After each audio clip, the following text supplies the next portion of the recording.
gente, então vamos para a nossa gravitação, fazer uma análise das leis de Kepler.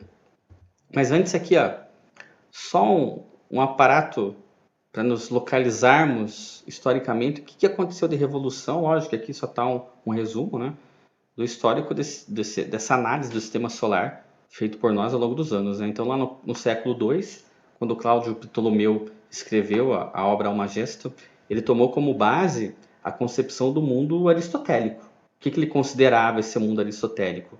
Que a Terra estava no centro do universo, né? Consequentemente no centro do sistema solar também. Aí os planetas giravam ao redor da Terra, né? E essa Terra ao centro desse sistema solar ou do universo é o nosso sistema geocêntrico, né? A Lua, o Sol e os outros planetas observáveis também giravam ao redor da Terra. E também os planetas giravam ao redor deles mesmos, quer dizer, em torno de um ponto central, né? E esse giro ao redor desse ponto central era chamado de epiciclo. Então, cada planeta tem o seu epiciclo ao redor de um ponto e girava também ao redor da Terra, né? E durante muito tempo esse sistema do Ptolomeu ninguém contestava, principalmente devido à força da Igreja nessa época. Aí muito tempo depois, né, lá no século XVI, Nicolau Copérnico, né, escreveu a sua obra sobre a revolução dos corpos celestes, que fez renascer, reaparecer uma ideia do Aristarco de Samos lá da Grécia Antiga. E essa ideia é de que a Terra deixava de ser o centro do sistema, né, solar do universo e o Sol passava a ser o centro desse sistema, né, com os planetas orbitando o Sol, como tem aqui na figura. Então, a Terra, Mercúrio, Marte, Vênus, Júpiter e Saturno, né, esses outros planetas eram os observáveis na época, orbitavam o Sol e externo a esses planetas existia uma esfera de estrelas fixas, de acordo com a obra do Copérnico, né? Esse novo modelo heliocêntrico ele implicou numa mudança na visão do mundo, principalmente por tirar, né, a Terra do centro das atenções, só que ele não conseguia ainda provar os movimentos da Terra, né, o movimento da Terra. Então, foram as observações lá do Tycho Brahe, no século XVI e XVII, né, que observou Marte durante um bom tempo. Ele anotou essas observações, montou um sistema de notas de observações e o seu discípulo, que era o Johannes Kepler, pegou essas notas, essas observações e começou a pesquisar e conseguiu descrever das observações do Tycho Brahe, das que ele próprio fazia, né, o sistema heliocêntrico e toda a sua validade em relação aos movimentos dos planetas ao redor do Sol. Para isso, a gente descreve, né, esses movimentos usando as leis de Kepler. As leis de Kepler seria como uma cinemática dessa gravitação. Ela vai descrever como ocorre o movimento. Mais tarde, a gente vai explicar como se dá esse movimento usando a lei de Newton, né, da gravitação. Mas vamos para a primeira lei de Kepler. Ela fala o seguinte, ó. A primeira lei é a lei das órbitas. E em relação ao referencial no Sol, os planetas movimentam-se descrevendo órbitas elípticas, onde o Sol ocupa um dos focos dessa elipse. Então está aqui um esboço desse movimento, essa trajetória da órbita do planeta ao redor do Sol, bem exagerado a elipse, e dá para perceber que essa elipse tem os dois focos, e em um dos focos o Sol se encontra. Qual é a consequência disso? Bom, a consequência é que vai ter época durante essa órbita em que o planeta vai estar bem próximo ao Sol, né? Que é a distância mínima que ele está em relação ao Sol. Essa distância mínima é chamada de periélio. Então, o ponto da órbita mais próximo ao Sol é o periélio. E vai ter época da órbita, né? Durante esse ano, nessa trajetória, uma trajetória ao redor do Sol, uma volta ao redor do Sol, onde esse planeta se encontra numa distância máxima, né? E essa distância máxima, mais afastada, a gente vai chamar de afélio, que é o ponto da órbita mais afastado do Sol. Bom, tem uma tabela aqui com a excentricidade, né, da órbita de alguns planetas, aqui dos planetas do Sistema Solar ao redor do Sol. Percebe-se que tem números diferentes, por exemplo, Mercúrio tem a maior excentricidade aqui dos planetas. A Terra já é uma excentricidade pequena, né, mas tem planetas com uma excentricidade menor. O que significa isso? Quanto menor for a excentricidade da órbita do planeta ao redor do Sol, menos achatada será a elipse. Ela vai ser mais próxima de uma circunferência. Então, o movimento da Terra ao redor do Sol é elíptico, só que a excentricidade é pequena. Quer dizer que é quase uma circunferência. A distância entre o periélio e o afélio, se for comparar essas distâncias, não tem muita diferença em comparação à distância média do planeta em relação ao Sol.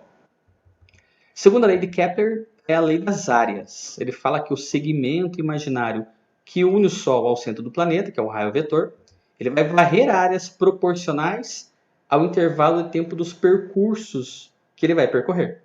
Então, nesse primeiro ponto aqui, ó, desse ponto no planeta Tá até o próximo, esse raio vetor varre uma área 1 no intervalo de tempo Δ1.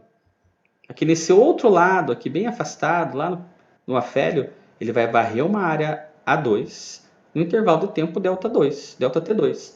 Se os intervalos de tempo forem iguais, o tempo 1 e o tempo 2, significa que as áreas também são as mesmas. Qual é a consequência disso? Vamos ver.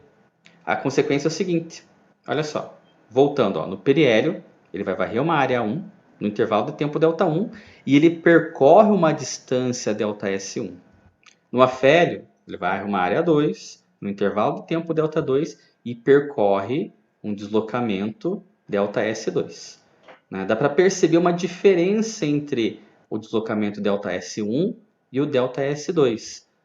O deslocamento 1 no periélio é maior que o deslocamento 2 no afélio. E esses deslocamentos devem ser feitos no mesmo intervalo de tempo. Para que o planeta percorra um deslocamento maior no mesmo tempo do deslocamento menor, ele tem que ir mais rápido. Consequentemente, a velocidade no periélio, que é a velocidade v1, é maior que a velocidade do afélio. Outra consequência mostra para a gente, né, que os planetas não vão se mover ao redor do Sol com velocidade constante. Então, o módulo da velocidade ele vai variar. Como que ele varia? Né? Ele vai ter uma velocidade máxima de translação ou de revolução, que é quando está lá no periélio, e uma velocidade mínima dessa translação quando está no afélio. Quando ele vai do afélio para o periélio, né, ele vai aumentar o módulo da velocidade e o movimento será acelerado. E quando ele vai do periélio para o afélio, ele diminui o módulo da velocidade e o movimento será retardado.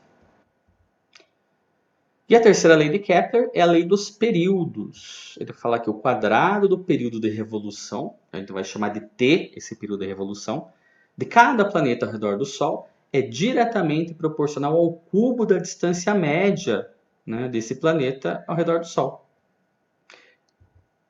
T ao quadrado sobre R ao cubo, como são proporcionais, vai ser igual a uma constante. Essa constante é uma constante de proporcionalidade. Se eu pegar qualquer período de revolução de qualquer planeta do sistema solar e dividir pelo seu raio médio ao cubo, sempre dará o mesmo valor. Né? Essa constante depende apenas da massa do Sol, que é a massa central maior, no qual as outras massas menores vão orbitar, que são os planetas. Né? E depende também das unidades de medida. Olha só o que acontece aqui. Para calcular aquele raio médio, a gente pega o raio do periélio mais o raio do afélio e divide por 2. É bem essa posição central, que aqui parece exagerado nessa órbita por ser bem elíptica, mas para os planetas, como a Terra, por exemplo, eles são próximos, né, à distância do afélio e o periélio. Esse valor central vai dar quase igual a um dos dois. Quanto mais distante do Sol for a órbita do planeta, maior vai ser o tempo de revolução desse planeta. Essa é a principal consequência da lei dos períodos. Então, eu tenho uma tabela aqui com o raio médio da órbita dos planetas do sistema solar e o seu período de revolução em dias. Esse raio médio está medido em unidade astronômica. Né? A unidade astronômica, a definição é a distância média, né? O raio médio entre a Terra e o Sol. E ela vai valer para a gente aqui, uma unidade astronômica, 150 vezes 10 a sexta, 150 milhões de quilômetros. A Terra, por exemplo, ó, ela tem um raio médio de uma unidade astronômica, 150 milhões de quilômetros, e ela demora um ano para dar uma volta, 365,25 dias. Marte já demora 1,8 ano, porque ele está mais distante, ele está a 1,52 unidades astronômicas. Vou pegar um mais distante aqui, ó. Saturno, 9,53 unidades astronômicas, demora 29,5 anos para dá uma volta ao redor do Sol.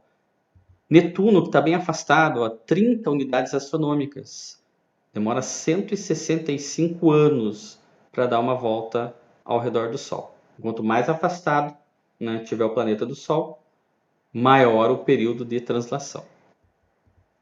E por último, a observação é que as 3 leis de Kepler não valem apenas para o movimento dos planetas em torno do Sol.